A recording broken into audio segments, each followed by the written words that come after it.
ओम शांति। दो युगों से मानव अज्ञानता के अंधकार में भटक रहा था। संगम युग पर ज्ञान सूर्य बाप आकर सभी आत्माओं को अज्ञानता के अंधकार से मुक्त करते हैं, राजयोग सिखाकर विश्व का मालिक बनाते हैं। तो आइए रिवाइज करते हैं आज के 1 अगस्त 2025 के मधुर महावाक्यों को। बाप श्रीमत किस लिए देते हैं? हमें सुधारने के लिए। विश्व में शांति की स्थापना कब होती है? महाभारत लड़ाई के बाद। सृष्टि का परिवर्तन कब होता है? जब हम अपनी कर्मातीत अवस्था बनाने की मेहनत करते, जब हम सृष्टि के आदि मध्य अंत का ज्ञान सिमरन कर पाप की याद से संपूर्ण पावन बनते।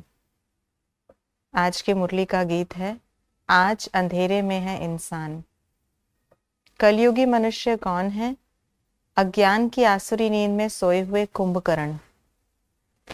किस बात में मेहनत है? कर्मातीत अवस्था को पाने में।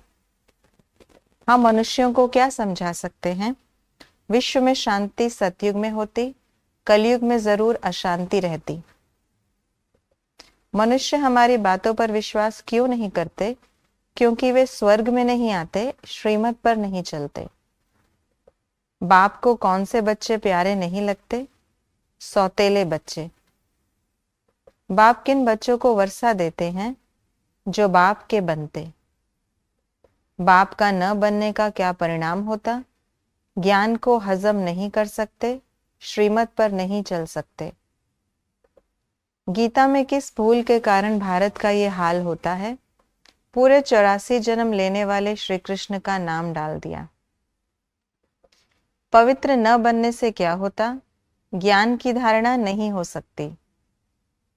परमात्मा के ज्ञान को धारण करने के लिए बुद्धि कैसी चाहिए? सोने का बर्तन। पवित्रता की प्रतिज्ञा कर गिरने का क्या परिणाम होता? याद की यात्रा खत्म हो जाती, ज्ञान खत्म हो जाता। हम मैसेंजर सबको बाप का कौन सा मैसेज देते हैं? मन मना भव। समझदार बच्चे क्या जानते हैं? हर शक्ति को कार्य में लगाने की विधि। ईश्वरीय सुख शांति में कब रह सकते हैं? किसी भी रीति से अपने विकारों को वश करने पर। हमारा मुख्य पुरुषार्थ क्या है? खुद शांति में रहकर औरों को शांति में लाना। ज्ञान का पहला गुण कौन सा है? सहन शक्ति धारण करना। अभी हमें कौन सी नॉलेज मिल रही है? 5 विकारों को जीतने की। क्या होने से क्या होता है? विकर्म करने से दुख उठाते, यहाँ बीज बोने से 21 जन्म उसका फल पाते। अशांति में आकर कुछ कहने से विकर्म बनता, इस अंतिम जन्म पवित्र रहने से स्वर्ग के मालिक बनते। बंधन खलास होने से 21 जन्म कभी विकार में नहीं जाते। शक्तियों को कार्य में लगाने से शक्तियां वृद्धि को प्राप्त होती। परमात्म प्यार के अनुभवी बनने से सहज योगी बन उड़ते रहते। शुद्ध संकल्पों को जीवन का अनमोल खजाना बनाने से माला माल बन जाते। हमें किन बातों की धारणा करनी है?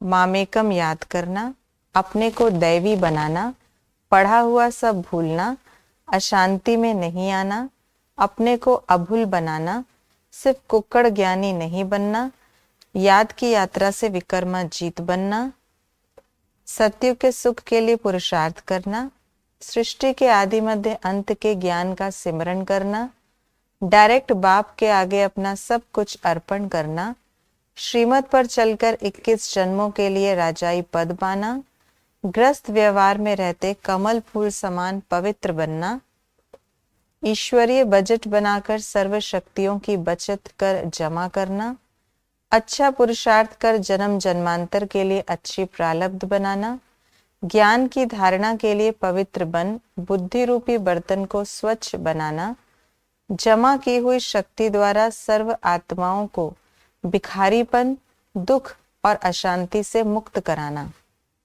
ये थी आज की मुरली की विशेष बातें। 2 युगों तक हमने जो भी भक्ति मार्ग में पढ़ा है उन सब को भूल जाना है। एक बाप की याद में रहना है और बाप ने जो पढ़ाया है उसकी धारणा कर, दिव्य गुणों की धारणा कर सतयुग के सुखों को प्राप्त करने के योग्य बनना है। ओम शांति।